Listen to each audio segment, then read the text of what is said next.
Right, League Two playoff final, Walsall versus AFC Wimbledon, two teams who have had extended stays in League One in recent times, but in the past few seasons have been in League Two. I think in Walsall's case, 5 or 6 years, and Wimbledon 3. Walsall did finish fourth, and the team that finished fourth in the season won the playoffs in both the championship and League One. So perhaps that boded well for Walsall.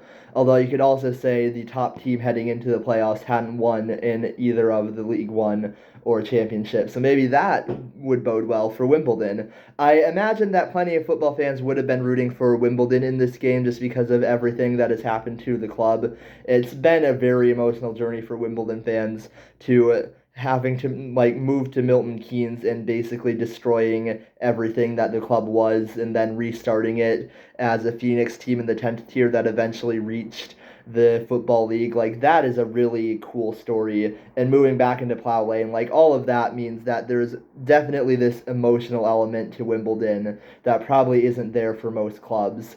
I didn't particularly care who won this game. Like, I was gonna be fine with whoever won. There was a guy at my pub who was supporting Wimbledon, so I decided, sure, I'll root for them in this game.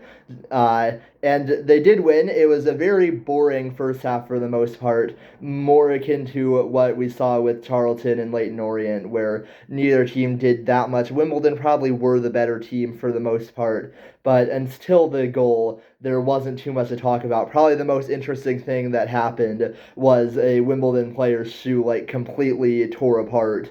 It looked like the bottom bit was almost completely separate from the rest of the shoe, and so he had to go over and get new cleats from the subs bench, and that was kind of funny. Probably not a great thing if that's the most interesting thing that's happening.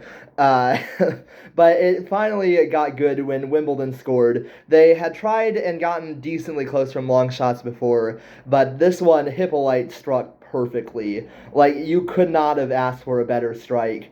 Hit it with precision and power right into the bottom corner. Not much the goalkeeper could do. A really great strike. And we've seen some really nice strikes in these three playoff finals, from Tommy Watson's winner, that free kick goal for Charlton, and now this. Like, those are some really nice goals, and this one no different. So Wimbledon in a similar position to where Charlton and not Stoke, similar position to where Charlton and Southampton were in the two other playoff finals, where you have a team leading 1-0 at halftime, and in all three games the team was leading 1-0 at halftime.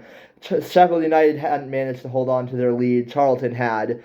And so Wimbledon was going to have a nervy 45 minutes, and Walsall did their best to make it nervy, because despite not doing much in the first half, Walsall immediately looked much better in the second half. Admittedly, was probably only like 5 minutes to start the second half where Walsall really, really looked threatening. They very nearly scored a goal, if not for a goal line clearance from Wimbledon, and they had a few nice balls into the box later on. I think that in the end, Wimbledon still managed this game pretty well, but unlike the Charlton game, I think this one felt a bit more tense because I never really got the sense Leyton Orient were going to score in the League One final, whereas in this one, I did kind of feel like Walsall could get a goal. Again, they got pretty close to start the second half, and a few times they played some nice balls into the box, even if no one got on the end of them. So it was a nervy finish for Wimbledon. I think that one made this game a bit more exciting than Charlton and Leyton Orient. But Wimbledon held strong. When the time was added on for 6 minutes, I think they managed it as well as I have seen any team with a lead in time added on manage the game. Like, they fully understood what they needed to do. Every single dead ball situation, even on throw-ins, they were managing to take 30, 40 seconds off the clock.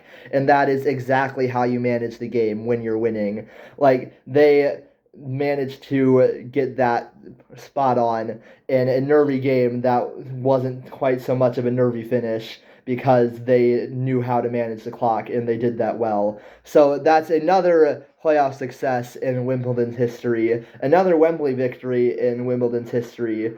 You know, potentially will go down with their previous League One playoff final win, or even that 1998 FA Cup final, a success that this team definitely should claim, even with it technically being a different club, kind of like it's Wimbledon's thing, and this is AFC Wimbledon, not Milton Keynes, whatever.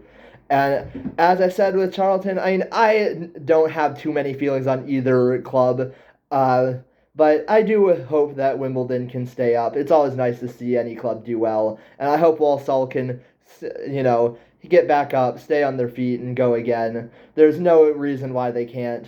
Yeah, I wish both clubs the best, and I hope that they can have good seasons in the next year. But congrats to Wimbledon.